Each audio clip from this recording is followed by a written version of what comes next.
Hello दोस्तों, स्वागत है आप सभी का हमारे YouTube चैनल के कंपटीशन क्लास में। आज का हमारा टॉपिक है दोस्तों टाइस अर्थात पासा। आपने पासा अवश्य देखा होगा, उस पासे से आपने खेला भी होगा, जिसे आप लोग अपनी भाषा में लूडो का गोटी कहते हैं, है ना दोस्तों। तो आज का जो हमारा क्लास है इसी पासे के ऊपर है और इसी पासे को हम पढ़ेंगे अच्छी तरह से, और उसमें किस प्रकार के क्वेश्चन एग्जाम में पूछे जाते हैं इसके बारे में भी हम जानेंगे, है ना दोस्तों। तो आज का हमारा टॉपिक है डाइस अर्थात इसका हिंदी नाम होता है पासा।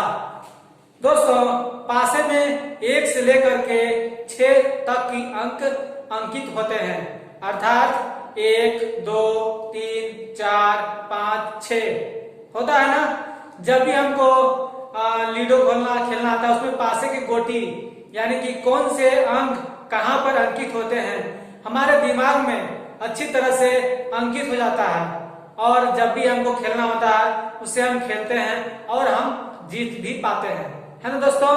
तो इसी पासे के ऊपर आज का हमारा जो क्लास है इसमें हम पढ़ेंगे और कुछ अच्छी बातें जानने के लिए मिलेगा, ठीक है दोस्तों।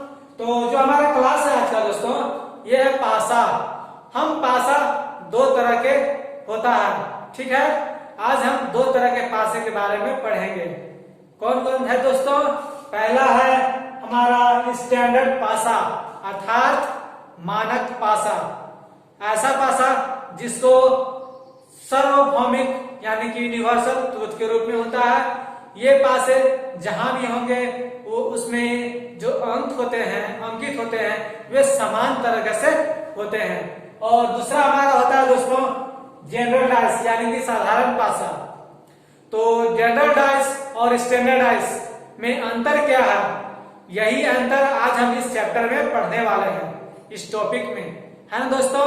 तो आइए चलते हैं, समझते हैं क्या है स्टैंडर्ड डाइस और क्या है जनरल डाइस। तो देखिए दोस्तों, यहाँ पर सबसे पहले हम स्टैंडर्ड डाइस के बारे में पढ़ेंगे, इसके बाद हम जनरल डाइस के बारे में भी पढ़ेंगे, ठीक। देखिए दोस्तों, जो स्टैंडर्ड डाइस होते हैं, स्टैंडर्ड डाइस यानी कि जो आपने अपने घरों में या कहीं भी आप अपने खेलते हैं तो उसमें आप देखते हैं कि एक डाइस जो होता है उसमें 6 सतह होते हैं, है ना।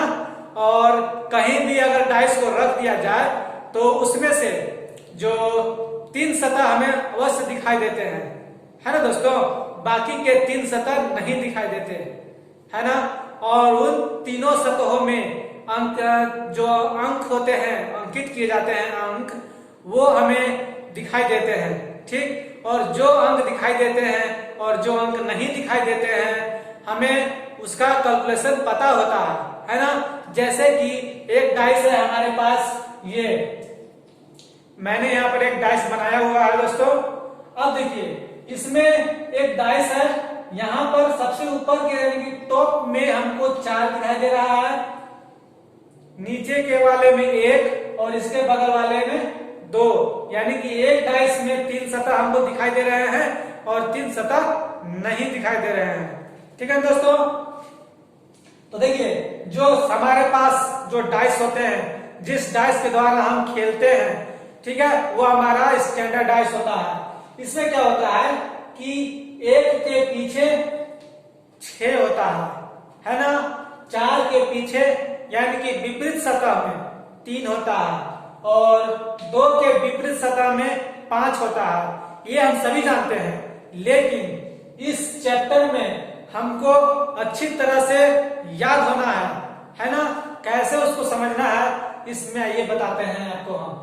ये डाइस ऐसे डाइस होते हैं जिसके किन्हीं 2 विपरीत सतह, कोई भी डाइस हम ले लिए, उसके जो भी विपरीत सतह होंगे उन विपरीत सतहों पर जो अंक छपे होते हैं उनका अगर हम योग करेंगे दोस्तों तो 7 आता है। क्या आता है? 7। उसी प्रकार डिफिनेशन लिखा हुआ है, वैसे डाइस जिनके किसी भी 2 विपरीत सतहों के अंकों का योग 7 होता हो, अर्थात यानी कि 1 के पीछे 6 होता है तो 1 और देखिए 1 और 6 अगर ऐड करेंगे तो कितना होगा?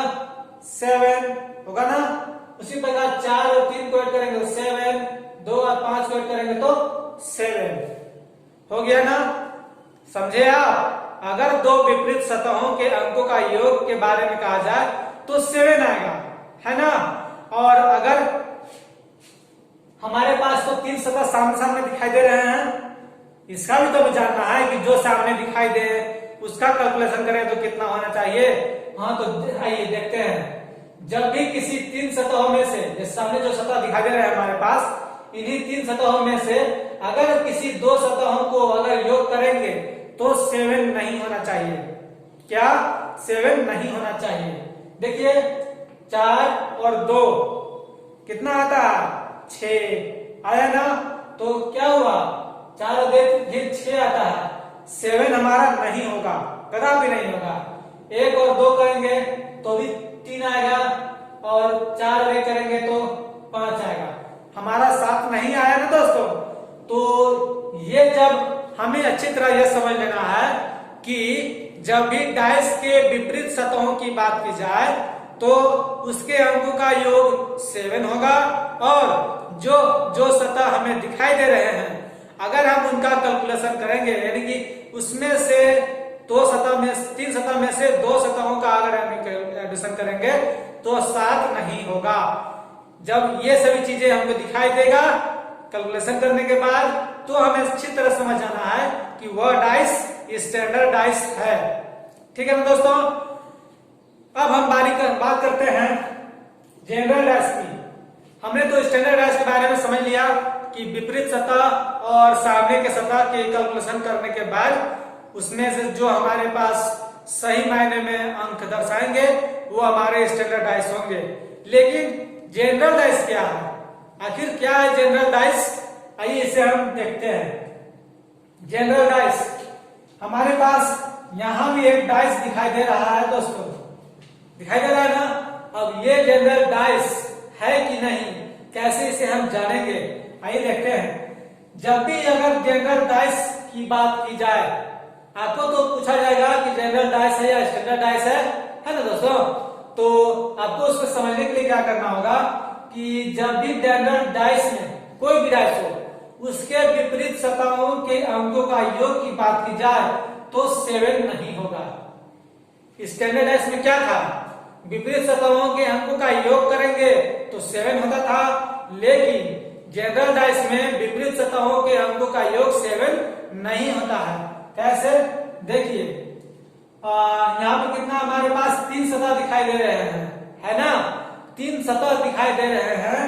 3 सतह में क्या है? 1, 2 और 5 दिखाई दे रहे हैं दोस्तों, ठीक है ना। तो देखिए अगर हम सतह 1 को लेते हैं, एक सतह को लिए तो देखिए एक सतह है, इसके पीछे हमारा कौन कौन सा अंक दिखाया जा सकता है? कौन कौन? इसमें क्या क्या नहीं है बताइए आप। 6 नहीं है, 4 नहीं है, 3 नहीं है ना। हमने कहा है कि 7 नहीं होना चाहिए। 7 नहीं होगा तभी वो जनरल डाइस होगा। अगर 7 हो गया तो जनरल डाइस कदापि नहीं होगा, वो तो स्टैंडर्ड डाइस बन जाएगा दोस्तों। समझे कि नहीं? तो देखिए जब भी अगर एक की बात की जाए हमारे पास, तो इसके विपरीत सतह में कौन कौन से अंक होंगे? 3 और 4 होंगे, ठीक है ना। 3 और 4 ही होंगे, इसके विपरीत में 6 कदापि नहीं होगा। अगर हम 2 की बात करते हैं, इस डाइस की, इस पॉइंट की, तो 2 के विपरीत में 6 हो सकता है, 3 हो सकता है, 4 हो सकता है कि नहीं? क्योंकि देखिए 2 और 6 8 हो गया, 2 और 3 5 हो गया, 2 और 4 6 हो गया, 7 हुआ क्या? नहीं हुआ ना। हाँ, तो ये हमारा जनरल डाइस का ही पहचान है, ठीक। इसके बाद हम बात करेंगे 5, नंबर 5 की। नंबर 5 के पीछे कौन कौन सी संख्या हो सकती है? यहाँ हमारे पास 3 हो सकते हैं, 4 हो सकते हैं और 6 भी हो सकते हैं। कैसे? 3 और 5 को जोड़ेंगे तो 8 आता है, 7 आता है क्या? नहीं ना। 3 और 5 और 4 को जोड़ेंगे तो 9 आता है, और 5 और 6 को जोड़ेंगे तो कितना आता है? 11 हो जाता है दोस्तों। क्या हुआ? 7 आया? हमारे पास ये 7 बिल्कुल नहीं आए। अब हमें क्या करना है, जब भी विपरीत सतहों के अंकों का योग जोड़ने पर 7 नहीं आए, ये डाइस हमारा कौन सा डाइस हो रहा है, जनरल डाइस हो जाता है दोस्तों। इस प्रकार के डाइस को हम जनरल डाइस कहेंगे और इस प्रकार के डाइस को हम स्टैंडर्ड डाइस कहेंगे। ठीक है दोस्तों। अब हम इसके बाद इसमें जो सतह दिखाई दे रहे हैं, अब इन सतहों के आपस में कैलकुलेशन करके देख लेते हैं कि इसका क्या रोल है। ठीक है ना। तो देखिए, जब भी हमारे डाइस में है ना, जब भी हमारे डाइस जो दिख रहे हैं आपको, इस डाइस में किन्हीं दो सतहों के अंकों का योग अगर हम जोड़ेंगे तो क्या होगा, 7 आ जाएगा। क्या होगा दोस्तों, 7। कैसे, देखिए, किन्हीं दो सतहों को हमको जोड़ना है, 3 सतहों को तो लेना नहीं है, तो जोड़ेंगे कितनी सतहों को, 2 सतहों को जोड़ेंगे, 2 और 5। देखिए 2 और 5 जोड़ेंगे कितना आएगा, 7 आ जाता है ना। उसी प्रकार 3 और 4, इसमें हमारे विपरीत सतह है, इन सतहों को जोड़ेंगे कितना आता है, 7 आ जाता है दोस्तों, आता है ना। इसमें भी 3 और 4 है, क्योंकि 2 के विपरीत 3 और 4 तो हो सकते हैं कि नहीं हो सकते, हो सकते हैं, तो इसमें भी 7 हो जाएगा। और इसमें भी 3 और 4 है तो इसमें भी 3 4, यानी कि पीछे का सतह हो कि नहीं, हम आगे का सतह ना लेकर के आगे का सतह में तो लिया, 5 दूनी 5 और 2 7 होता है ना। और इसके अगर पीछे की विपरीत सतहों को लेंगे तो भी हमारा 3 और 4 7 हो गया। कोई भी 3 सतह में से 2 सतह को लेकर के उसका कैलकुलेशन कर सकते हैं।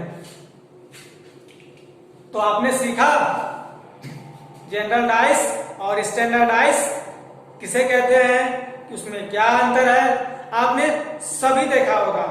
आपने सब जो देखे हैं वो स्टैंडर्ड डाइस होता है। जनरल डाइस तो ये इस चैप्टर के हिसाब से बनाया गया है दोस्तों, इसमें इसका कैलकुलेशन करने के लिए, है ना। तो हमने आज आपके लिए डाइस का चैप्टर का टॉपिक लाया। आज का हमने जो क्लास दिया है आपको, इंट्रोडक्शन क्लास है इस डाइस चैप्टर के ऊपर का। ठीक है ना। हम जब अगले क्लास में मिलेंगे तब उसमें आपको हम क्वेश्चन कराएंगे और किस प्रकार के क्वेश्चन आपको एग्जाम में पूछे जाते हैं, इसके बारे में भी हम आपको बताएंगे दोस्तों। ठीक है ना दोस्तों। अब हम आपसे विदा लेते हैं, हम मिलेंगे अगले वीडियो में, तब तक के लिए बाय बाय दोस्तों, थैंक यू।